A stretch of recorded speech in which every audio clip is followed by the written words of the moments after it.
జీవనది అని మనం ఎక్కడైనా మన పిల్లలకి ఎవరికైనా తెలిసిన వాళ్ళకి చెప్తే మనను ఒక నవ్వు నవ్వుతారు ముఖం మీద. చాలా తీయవే చెప్పొచ్చిన. మూసి అది మురికి కాలువ, మురికుంట, దాన్ని పట్టుకొని జీవనది నది అని మాట్లాడతారు. అంటే ఎంత దౌర్భాగ్యం అంటే చరిత్రలో వికారాబాద్ దగ్గర అనంతగిరి కొండల్లో పుట్టినటువంటి మూసీ నది ఒక 50 సంవత్సరాల తర్వాత, ఒక 60 సంవత్సరాల తర్వాత దాని హాలత్, దాని అవస్థ మురికిలాగా, మురికి గుంటలాగా, నది అనే స్టేటస్ని కోల్పోయేటట్టు చేసినటువంటి ఒక దౌర్భాగ్యం మన ప్రాంతంలో ఉన్నది. చాలామందిని నేను హైదరాబాద్లో 50 సంవత్సరాలకు పైగా నివాసం ఉంటున్నాను. చాదరగడ్డ దగ్గర ఉండేవాళ్ళం మేము ఉండే కిరాయి ఇళ్లలో అప్పుడు ఓనర్స్ వాళ్ళు చెప్పేవాళ్ళు, అయ్యా మేము ఈ నీళ్లు మేము ఇక్కడ తాగేవాళ్ళమని. బహుశా మేము చూడలేదు కానీ అంటే ఒక 70 సంవత్సరాల క్రితం, ఒక 80 సంవత్సరాల క్రితం ఉస్మానియా జనరల్ హాస్పిటల్లో ఉండేటువంటి రోగులు ఎవరైతే ఉన్నారో నిజాం ప్రభు ఆ రోజు అది కట్టిన తర్వాత వాళ్ళకు భోజనం పెట్టేటప్పుడు వాళ్ళు తాగే నీళ్ళు ఎక్కడివే అంటే మూసీ నీళ్ళే. ఇవాళ మాట వినడానికి కూడా మనకు కష్టం. వినడానికి, తాగడం పక్కన పెట్టు, చూడడం పక్కన పెట్టు, గాలి పీల్చడం పక్కన పెట్టండి. అంటే అంత దౌర్భాగ్యమైనటువంటి ఒక పరిస్థితి ఉన్నది. రేవంత్ రెడ్డి గారు చెప్తున్నారు ఏంటి, తెలంగాణ రాష్ట్రానికి ఉండొద్దా, ఒక నది ఉండొద్దా, ఒక అందమైన ప్రపంచ పటంలో ఇప్పుడు మన ఏది ఉన్నా కూడా దేశం కాదుగా, మనదంతా మన లెవెల్ అంతా గ్లోబల్ లెవెల్. దాంట్లో భాగంగా ఇది వచ్చింది. ఇక్కడ మేము సిపిఎంఎల్ న్యూ డెమోక్రసీగా మేము చాలా స్పష్టమైనటువంటి అభిప్రాయాలతో ఉన్నాం. విద్యార్థి నాయకులు చక్కగా విషయాలు మాట్లాడారు. సరే, కమ్యూనిస్టులు, అన్నిటికీ ముందొచ్చే కమ్యూనిస్టులు, అన్నిటికీ పనిచేసే కమ్యూనిస్టులు ఈ విషయంలో ఎందుకు ముందుకు రావట్లేదు అనేటువంటి విషయము సహజంగా ప్రశ్నించవచ్చు, మాట్లాడచ్చు, చర్చ చేయొచ్చు, అభ్యంతరం ఉండాల్సిన పని లేదు.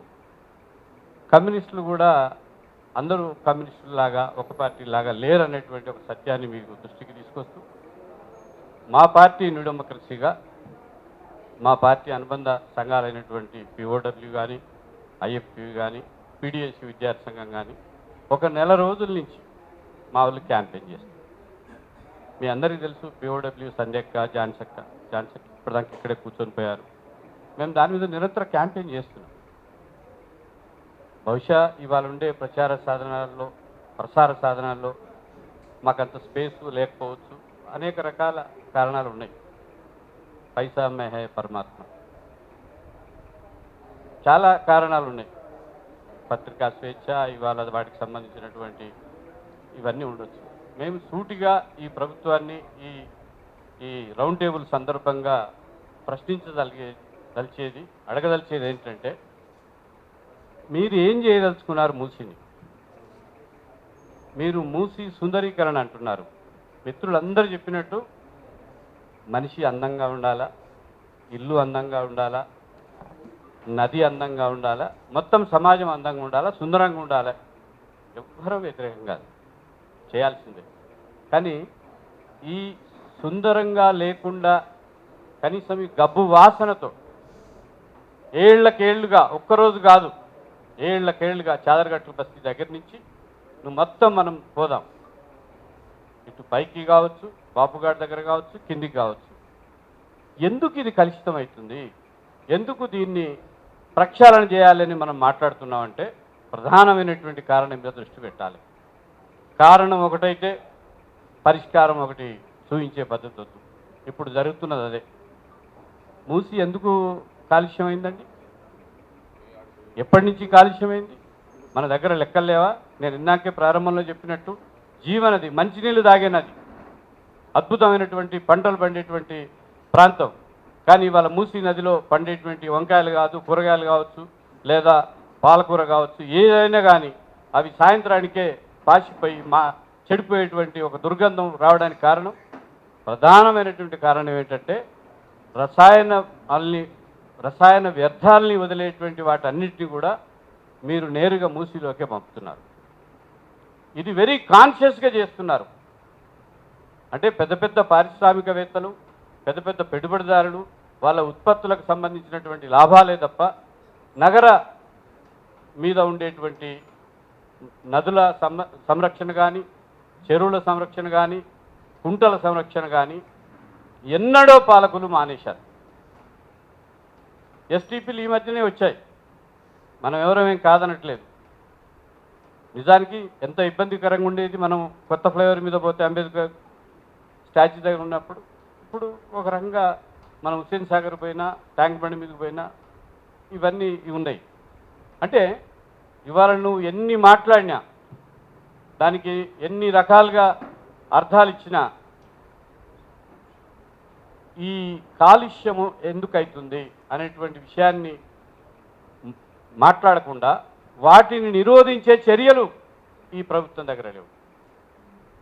ఏప్రిల్ 15 లోపు మీకు సంబంధించిన విషయాలు ఏమున్నా మాకు చెప్పండి, మేము ఒక కమిటీని వేసాము, మేమంతా ట్రాన్స్పరెంట్గా ఉంటాము, మేమందరం ప్రజలకు సంబంధించిన విజ్ఞప్తుల్ని వీటన్నిటి మేము స్వీకరిస్తాం అని చెప్తున్నారే, అదేమీ లేదు, అంతా మాయ. మీరు ముందే చెప్పదలుచుకున్నారు, ముందే చేయదలుచుకున్నారు. సుందరీకరణ అంటున్నారు, ప్రక్షాళన అంటున్నారు, పునరుజ్జీవం అంటున్నారు. 1,00,00,000 ఖర్చు అనేటువంటిది మాట్లాడుతున్నారు. ఇదంతా కూడా మూసి సరిహద్దు వెంట ఉండేటువంటి వేలాది ఎకరాల భూముల్ని కైవసం చేసుకోవడం, మూసి పరివాహక ప్రాంతంలో నివసిస్తున్న దశాబ్దాల తరబడి ముక్కు మూసుకొని నానా ఇబ్బందులు పడుతూ మన విద్యార్థి నాయకులు చెప్పారు, ఒక ఇంట్లో 4 కుటుంబాలు ఉంటాయి, విధి లేదు, చచ్చినట్టు ఉంటున్నారు. నువ్వు తీసుకుపోయి ఎక్కడో డబుల్ బెడ్రూమ్ ఇస్తా మీరు రమ్మంటే మిగతా ఆ 8 మంది, ఆ 10 మంది ఉండే ఆ కుటుంబం ఏం కావాలి? అట్లాగే మీరు తీసుకుపోయి ఎక్కడో పడేస్తే వాళ్ళ ఉపాధి ఏంటి, వాళ్ళ వృత్తి ఏంటి, వాళ్ళు ఎట్లా బతకాలి, వాళ్ళ జీవనం ఏంటి? మనిషి ఉండడమే కాదు కదా, ఆ మనిషికి కావాల్సినటువంటి పనులు ఉండేటువంటి ప్రాంతం ఉండాలి. అది కూరగాయల బండి కావచ్చు, లేకపోతే ఇంకొక పని కావచ్చు, ఇంకొక చిన్న చిన్న పరిశ్రమలు కావచ్చు, లేకపోతే ఇళ్లల్లో పని చేసుకోవడం కావచ్చు, ఏమైనా కావచ్చు. ఏమీ ప్రత్యామ్నాయాలు చూపించకుండా మేము హైదరాబాద్ నగరాన్ని ప్రపంచ స్థాయి నగరంగా, మహానగరంగా తీర్చిదిద్దబోతున్నాము. మురికి నగరం లేకుండా అద్భుతమైనటువంటి ప్రపంచ ఖ్యాతి గల నగరాన్ని మేము నిర్మిస్తుంటే అభివృద్ధి నిరోధకులాగా మీరు అడ్డం పడుతున్నారని మీరు గాలి మాటలు మాట్లాడి నోరు మూయించే పనులు చేస్తే దాన్ని చూస్తూ ఉండడానికి తెలంగాణ సమాజం సిద్ధంగా ఉండదు. ఇట్లా చాలా మాట్లాడారు, ఎక్కువ మాట్లాడారు, కానీ వాళ్ళందరూ కూడా ఎక్కడున్నారో ఇవాళ మనకు అర్థమవుతా ఉంది. మీరు సుందరీకరణ అనే పేరుతో ఇప్పుడు బాపు గారి దగ్గర జయంతి మేడం గారు చెప్పారు, 10 కాలనీలు, ఒక్క కాలనీ కాదు, 10 కాలనీ కాదు. మేము ఇది ఇన్వెస్టిగేషన్లో మాకు సంబంధించిన ప్రజా సంఘాలకు సంబంధించిన ఇన్వెస్టిగేషన్లో ఉన్నటువంటి రిపోర్ట్. వాళ్ళంతా ఎవరికైనా ఏ మనిషికైనా ఒక కోరిక ఏంటి, చివరి దశలో ఒక ఇల్లు కట్టుకోవాలి. అది ఒక ఆర్మీలో పనిచేసే వ్యక్తి కావచ్చు, ఏజీ ఆఫీస్లో పనిచేసే వ్యక్తి కావచ్చు, ఒక ఉపాధ్యాయుడు కావచ్చు, ఒక లెక్చరర్ కావచ్చు, ఒక టీచర్ కావచ్చు, ఆఖరికి ఒక ప్రొఫెసర్ కూడా కావచ్చు. Middle class, above middle class, ఈ వీళ్ళందరూ కూడా రకరకాల లోన్లు తెచ్చి వాళ్ళంతా ఇల్లు కట్టుకుంటే నువ్వు అన్నీ చేసేసి ఇప్పుడు కొంతమంది ఫస్ట్ కిస్తు కూడా కట్టలే. మధు పార్క్ అవతల బాపుగాడి దగ్గర ఉండేటువంటి 10-12 కాలనీస్లో నువ్వు కూల్చేస్తామని మీరు బుల్డోజర్ పెట్టుకొని రెడీగా ఉన్నారు. రంగనాథ్ గారు ఇక ఎప్పుడు వేస్తాడో, ఎప్పుడు విజిలేస్తాడో, ఎప్పుడు బుల్డోజర్ దిగుతుందో మనకు అర్థం కాని ఒక పరిస్థితి తెలంగాణలో. చాలా గమ్మత్తు, ఒక నోటీసు ఉండదు, ముందస్తు విషయాలు ఉండవు, పరిశీలన ఉండదు, మాట్లాడాలి చేసుడు లేదు, నేరుగా బుల్డోజర్ తీసుకుపోవడం, జేసీబీ తీసుకుపోవడం, దాన్ని నేలమట్టం చేయడం. ఒక శత్రుదేశం మీద విజయం సాధించినంత సంబరం. ఇక్కడి ప్రజలు వాళ్ళ శ్రమ, వాళ్ళ చెమటని రక్తంగా మార్చి రూపాయి పోగేసుకొని సంపాదించుకున్నటువంటి ఆ ఇళ్లను మీరు ఆటవికంగా అభివృద్ధి పేరుతో, ప్రగతి పేరుతో, హైదరాబాద్ని అంతర్జాతీయ స్థాయికి తీసుకెళ్తామనే పేరుతో మీరు చూసేసేటువంటి ఒక దృక్పథమే ఇది. అభివృద్ధికి సంబంధించినటువంటి దృక్పథం కాదు. మీరు ఫస్ట్ ఆఫ్ ఆల్ మీరు డిపిఆర్లో క్లారిటీ లేదు. ఇంకొక కొత్త మాట చెప్తున్నారు, చాలా విచిత్రంగా ఉంది. గాంధీ విగ్రహాన్ని హైదరాబాద్లో ప్రపంచ స్థాయిలో నిలిచేటట్టు ఒక విగ్రహం పెడతామని. గాంధీ గారి విగ్రహాలు లేవా? లేనిది ఎక్కడ? గాంధీ పేరుతో భవనాలు ఉన్నాయి, విగ్రహాలు ఉన్నాయి, అనేక రకాల కూడళ్ళు ఉన్నాయి, అనేక రకాలు చేసుకోవచ్చు, ఇబ్బంది ఏం లేదు. కానీ ఈ సుందరీకరణలో భాగంగా ఈ మూసీ రివర్ ఫ్రంట్లో భాగంగా మీరు ఏం చేస్తున్నారు? బాపుఘట్ దగ్గర నుంచి మొదలుకొని పెద్ద విగ్రహాన్ని పెట్టి ఆ దగ్గర ఒక ఆలయం కడతా ఉన్నారు, శివుడికి సంబంధించినటువంటి ఒక ఆలయం. ఒక చర్చి కడతామంటున్నారు, ఒక మసీదును కడతామంటున్నారు, ఒక గురుద్వారా కడతామంటున్నారు. ఇది మొత్తము 55-56 కిలోమీటర్ల పరిధిలో ఉండేటువంటి మూసీ పరివాహక ప్రాంతంలో ఇవన్నీ చేస్తామంటున్నారు. ఏం చెప్పదలుచుకున్నారు మీరు? ప్రజలకి తమ మతం మీద, తమ దేవుళ్ళ మీద ఒక విశ్వాసం ఉంటుంది. ఆ విశ్వాసాన్ని, ఆ నమ్మకాన్ని మీరు ఇవాళ చూశారా? గుడి కడతామంటే కట్టనీయట్లేదు, గాంధీ బొమ్మ కడతామంటే కట్టనీయట్లేదు, చర్చి కడతామంటే కట్టనీయట్లేదు, మసీదు కడతామంటే కట్టనీయట్లేదు, లేదా గురుద్వారా ఇట్లా ఈ రకంగా ఎందుకు? మీకు చాలా స్పష్టమైనటువంటి లక్ష్యాలు ఉన్నాయి. ఈ అభివృద్ధి మాటున, ఈ సుందరీకరణ మాటున అన్నిటికీ మించి మూసి రీజనరేషన్, పునరుజ్జీవనం పేరుతో మీరు వేల ఎకరాల భూముల్ని మీరు ఇవాళ కాజేయాలని చూస్తున్నారు. పెద్ద పెద్ద కార్పొరేట్ కంపెనీలకి ఇప్పుడు మీరు చెప్తున్నారు, ఇందాక అధ్యక్షులు నరసింహారెడ్డి గారు చెప్పారు, గణేష్ కాలనీకి సంబంధించిన ఒక 3 కిలోమీటర్ల పరిధి అన్నారు. ఈ పేదవాళ్ళని అక్కడనే అకామిడేట్ చేయొచ్చు కదా?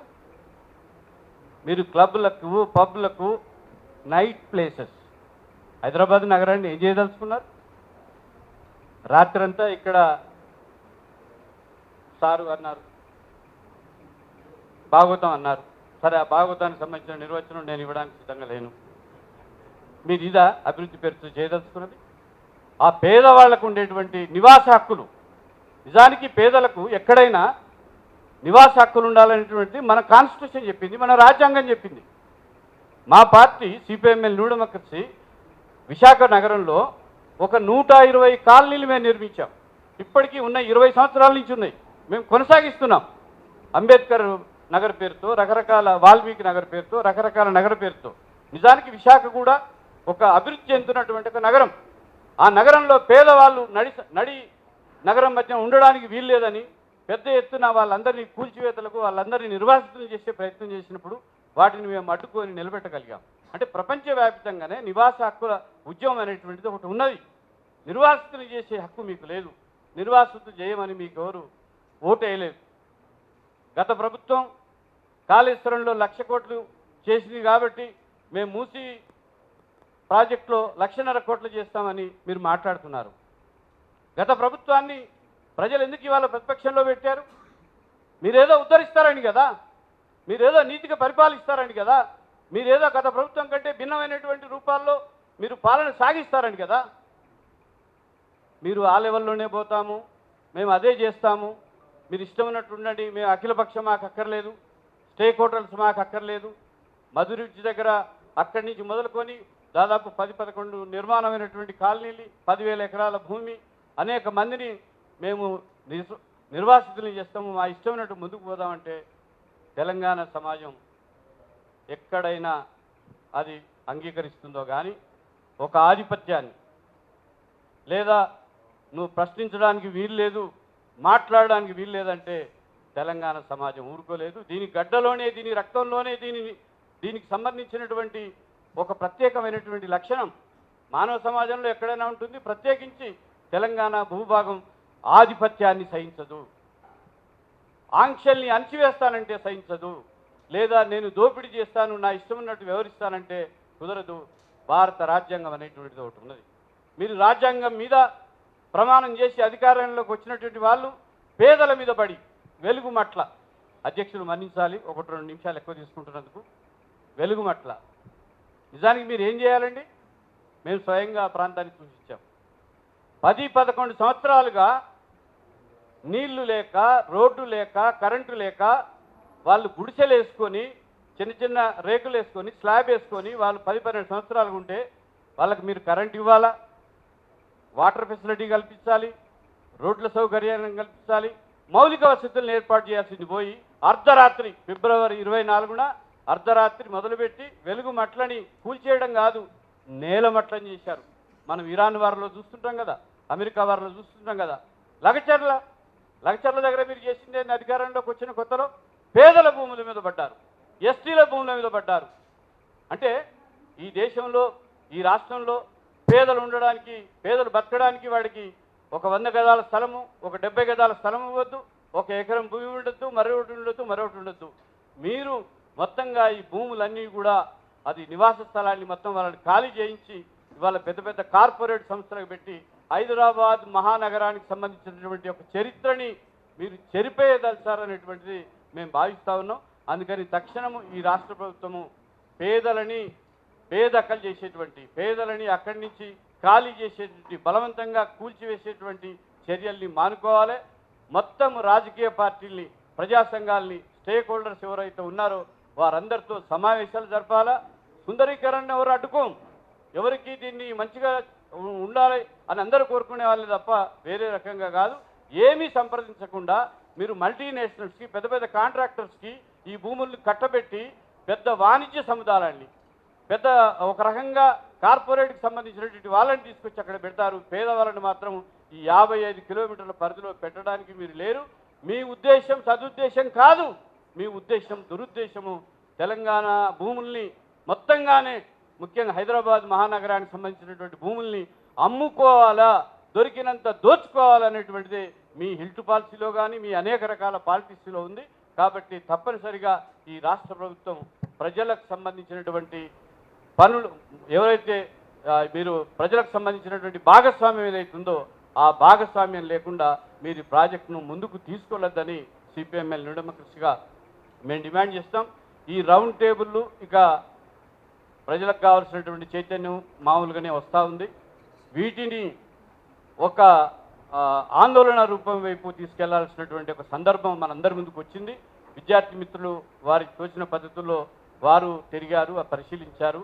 పీడిఎస్యు లాంటి సంస్థలు, పిఓడబ్ల్యూ లాంటి సంస్థలు, అట్లాగే మూసీ బచావ్, మూసీ జనజాగరణ ఆందోళన అనేటువంటి అనేక సంఘాలు ఉన్నాయి. కాబట్టి ఒక విస్తృతమైనటువంటి ఆందోళనని వీటిని ఆపడం కోసం ముందుకు రావాల్సిన అవసరం ఉందని, అలాంటి ప్రయత్నాల్ని ఈ తెలంగాణ సోషల్ ఫౌండేషన్ చేయాలని, అలాంటి ఆందోళనలో, అలాంటి ఉద్యమంలో సిపిఎంఎల్ న్యూ డెమోక్రసీగా మేము భాగస్వామ్యం అవుతామని చెప్తూ మాకు అవకాశం ఇచ్చినటువంటి మిత్రులకి ధన్యవాదాలు.